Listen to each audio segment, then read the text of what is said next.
Hello दोस्तों। British cycle team team sky 1908 से 2003 तक यानी 95 ईयर्स में सिर्फ एक ही गोल्ड मेडल्स जीते थे। उनका बहुत बुरा टाइम चल रहा था। उनका परफॉर्मेंस दिन पर दिन खराब होते जा रहा था और टूर द फ्रांस, जिसे दुनिया का सबसे बड़ी साइकिल रेस माना जाता है, उसमें भी उनकी परफॉर्मेंस बहुत खराब थी। और इन्हीं सभी रीज़न के कारण यूरोप की कंपनी जो उन्हें साइकिल देती थी, उन्होंने भी इस टीम को साइकिल देने से मना कर दिया था, क्योंकि वो ये नहीं चाहते थे कि लोगों को पता चले कि ब्रिटिश टीम उनकी साइकिल यूज़ कर रही है। ऐसे कई सारे प्रॉब्लम्स को देखते हुए ब्रिटिश साइकिल ऑर्गेनाइजेशन ने न्यू कोच को हायर किया, जिनका नाम था डेव ब्रेल्सफोर्ड। डेव ब्रेल्सफोर्ड बाकी सब कोचेस से अलग थे, क्योंकि वो स्ट्रैटेजी से काम करते थे और उनकी सबसे फेवरेट स्ट्रैटेजीज थी दी एग्रीगेशन ऑफ मार्जिनल गेन्स, यानी छोटे छोटे चेंजेस लाना, हर दिन एटलीस्ट खुद को 1% इम्प्रूव करना, ताकि कुछ समय बाद वो 1% ही कंबाइंड होकर ह्यूज रिजल्ट दे। डेव ब्रेल्सफोर्ड ने इसी प्रिंसिपल्स को ब्रिटिश साइकिल टीम स्काई पे अप्लाई किया। जैसे उन्होंने साइकिल के सीट को रीडिज़ाइन किया और उसे ज़्यादा कंफर्टेबल बनाया। उन्होंने राइडर्स के लिए न्यू फैब्रिक की जर्सी बनवाई जो ज़्यादा हल्के और लाइट थे। टायर के अच्छे ग्रिप के लिए उन्होंने उस पर अल्कोहल घिसा। उन्होंने स्पेशल पिलोज और बेडशीट बनवाए जिससे राइडर्स बेटर क्वालिटी की स्लीप ले सकें। उन्होंने डॉक्टर से उन्हें प्रॉपर हैंड वॉश टेक्निक सिखाया जिससे वो कम बीमार पड़े। उन्होंने अलग अलग मसाज जेल्स को जाना जो मसल्स को फास्ट रिकवरी करें। ऐसे ही उन्होंने हर वो छोटी सी छोटी चीज़ की जो टीम मेंबर को इम्प्रूव कर रही थी, और इन सभी छोटी छोटी चेंजेस के रिजल्ट उन्हें बीजिंग में हुई 2008 ओलंपिक गेम्स में मिला कि 60% गोल्ड मेडल्स उनके टीम के पास थे। और नेक्स्ट लंदन ओलंपिक्स में उन्होंने 9 ओलंपिक रिकॉर्ड और 7 वर्ल्ड रिकॉर्ड तोड़े। और 2007 से 2017 तक सिर्फ 10 सालों में उन्होंने 66 गोल्ड मेडल्स जीते और 5 टूर द फ्रांस जीता। और इन सभी का शुरुआत हुआ था सिर्फ वो 1% छोटी छोटी इम्प्रूवमेंट से। वैसे 1% इम्प्रूवमेंट नोटिसेबल भी नहीं होता, लेकिन अगर आप उसे कंसिस्टेंट करते जाओगे तो ये एक बहुत बड़ा इम्पैक्ट क्रिएट करता है। काफ़ी लोगों को लगता है कि इतनी छोटी छोटी चेंजेस लाने से कुछ नहीं होता, अगर हमें कुछ बड़ा करना है तो हमें कुछ बड़ा चेंजेस लाना होगा। तो मैं आपको एक एग्जांपल से समझाता हूँ। एक प्लेन है जिसे लॉस एंजल्स से न्यूयॉर्क जाना है, लेकिन स्टार्टिंग के टाइम वो बस अपने डायरेक्शन 3.5 डिग्री साउथ से चेंज कर ले, जो कि ना के बराबर है, तो आप बिलीव नहीं करोगे वो प्लेन न्यूयॉर्क की जगह वॉशिंगटन में लैंड करेगा।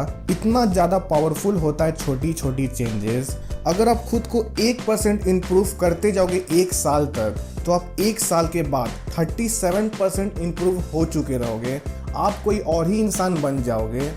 आपकी पूरी लाइफ बदल जाएगी, वो भी बस डेली वो चेंजेस लाने से जो नोटिसेबल भी नहीं थे। जैसे कोई भी मटेरियल छोटे छोटे एटम से बने होते हैं, ठीक उसी तरह एक्सीलेंट रिजल्ट भी छोटे छोटे एटॉमिक हैबिट से बनते हैं। तो अगर हमें अपने लाइफ को बदलना है तो उसके लिए हमें अच्छी आदतों को अपने लाइफ में डालनी होगी और बुरी आदतों को अपने लाइफ से निकालनी होगी। तो सबसे पहले हमें ये जानना होगा कि कोई भी हैबिट्स बनते कैसे हैं। हमारी हैबिट्स 4 स्टेप में बनती है: Q, craving, response and reward. अगर हम ये 4 स्टेप्स को समझ गए तो हम किसी भी हैबिट्स को बना या तोड़ सकते हैं। इसमें क्यू हमारे ब्रेन को ट्रिगर करता है एक्शन लेने के लिए। क्रेविंग वो काम को करना या हैबिट्स के लिए मोटिवेशन फोर्स प्रोवाइड करता है। रिस्पॉन्स वो हैबिट्स या एक्शन है जो हम लोग करते हैं और उस काम को करने से जो हमें हैप्पीनेस या सेटिस्फैक्शन मिलती है, वो रिवॉर्ड हो गया। इसे एक एग्जांपल से समझ लेते हैं। मान लीजिए फेसबुक पे आपको एक नोटिफिकेशन आता है कि आपकी पिक पे आपके फ्रेंड ने कुछ कमेंट किया है, तो ये नोटिफिकेशन हमारे ब्रेन के लिए क्यू है।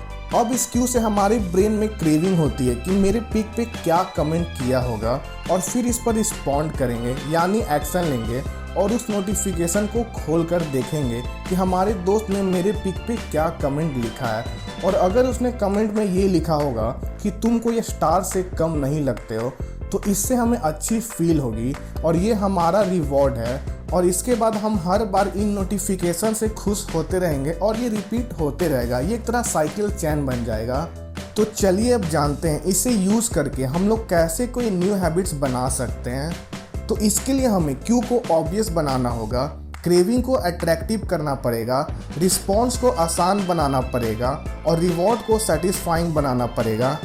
जैसे एग्जाम्पल, अगर आपको खुद में बुक्स रीडिंग की हैबिट्स डालना है तो आप मॉर्निंग में बुक को अपने बेड के पास रख सकते हो, जिससे यह ऑब्वियस हो जाएगा आप जब रात में बेड पे सोने जाओगे तो आपके बेड के साइड में बुक रहेगा और आराम से ब्लैंकेट में लेटे लेटे पढ़ना आपके लिए अट्रैक्टिव होगा। ऐसा करना ज़्यादा इजी होगा कंपेयर टू सेल्फ से जाके बुक्स ढूंढ के निकालना या डेस्क पे बैठ के पढ़ने से। और रोज़ कुछ पेजेस बुक पढ़ने से आपको अचीवर वाली फील होगी जो आपको सेटिस्फैक्शन देगा। और वहीं अगर आपको अपनी कोई बुरी हैबिट्स को छोड़ना है तो आपको बस इन लॉस के बिल्कुल उल्टा करना है, यानी आपको क्यू को इनविजिबल करना है, क्रेविंग को अनअट्रैक्टिव, रिस्पॉन्स को डिफ़िकल्ट और रिवॉर्ड को अनसेटिस्फाइंग बनाना है। फॉर एग्जाम्पल, अगर आपको स्मोकिंग छोड़नी है तो फर्स्ट आपको उसे इनविजिबल कर देना है, यानी आपको उसे खरीदना ही नहीं है और ना ही उसे अपने बैग या पॉकेट में रखना है। सेकंड, आपको अनअट्रैक्टिव बनाना है, तो इसके लिए आप जिम ज्वाइन कर सकते हो ताकि आप वैसे लोग के साथ रहो जो फिटनेस कॉन्शियस हो, जिससे आपको हेल्दी डाइट अट्रैक्टिव लगे और स्मोकिंग अनअट्रैक्टिव। थर्ड, आपको उसे डिफ़िकल्ट बनाना है, तो इसके लिए आपको अपने स्मोकर फ्रेंड के साथ नहीं घूमना है, आपको वो रास्ता भी चेंज कर देना है जहाँ से आप रोज़ सिगरेट लेते हो। फोर्थ, आपको उसे अनसेटिस्फाइंग बनाना होगा। अगर आप जिम जाओगे और एक हेल्दी लाइफस्टाइल फॉलो करोगे तो आपको सेटिस्फैक्शन जिम और हेल्दी डाइट में ही मिलेगा, फिर आपको स्मोकिंग अनसेटिस्फाइंग लगेगी। अब ये सिर्फ आपको समझाने के लिए एग्जाम्पल थे। आप इन 4 लॉस को फॉलो करके कोई भी हैबिट्स बना सकते हो या उसे ब्रेक कर सकते हो। Number 2, focus on system. Author कहते हैं हमें गोल से मिलने वाले रिजल्ट से ज़्यादा हमें सिस्टम यानी उसके प्रोसेस पे फोकस करनी चाहिए। अगर आपका रिजल्ट पे फोकस रहेगा तो आप बहुत जल्दी गिव अप कर दोगे। देखो, गोल्स विनर और लूजर दोनों बनाते हैं, बट उन दोनों को जो एक दूसरे से अलग करता है वो होता है उनके सिस्टम। फॉर एग्जाम्पल, एक इंसान जिसे बॉडी बनाना है, बॉडी बनाना ही उसकी गोल्स हो गई, बट एक्सरसाइज करना, हेल्दी डाइट लेना, ये सब सिस्टम हुआ।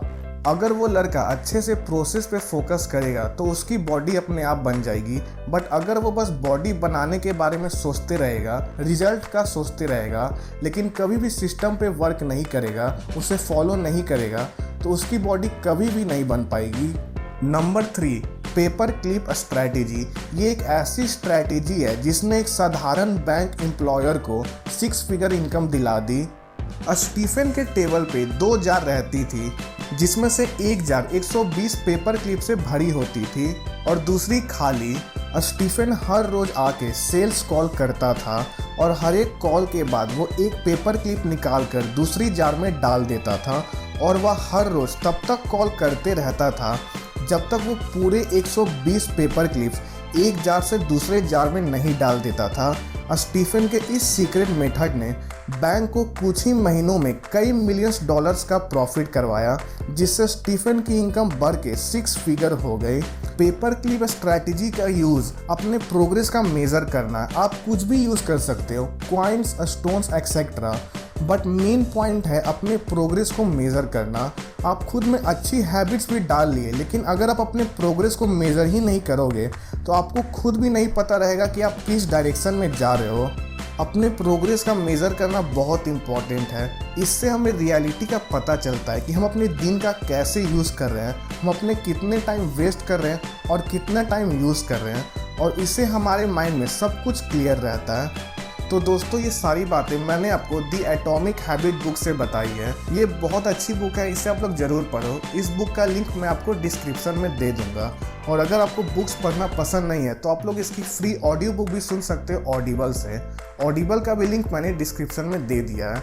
और आपको ये वीडियो कैसा लगा मुझे कमेंट सेक्शन में ज़रूर बताना। इसे अपने फ्रेंड्स, रिलेटिव सभी में शेयर कर दो ताकि वो भी इस इंफॉर्मेशनल वीडियो को देखें और इसे अप्लाई करके अपने लाइफ में चेंजेस ला सकें। तो मिलते हैं नेक्स्ट वीडियो में, तब तक के लिए कीप ग्रोइंग।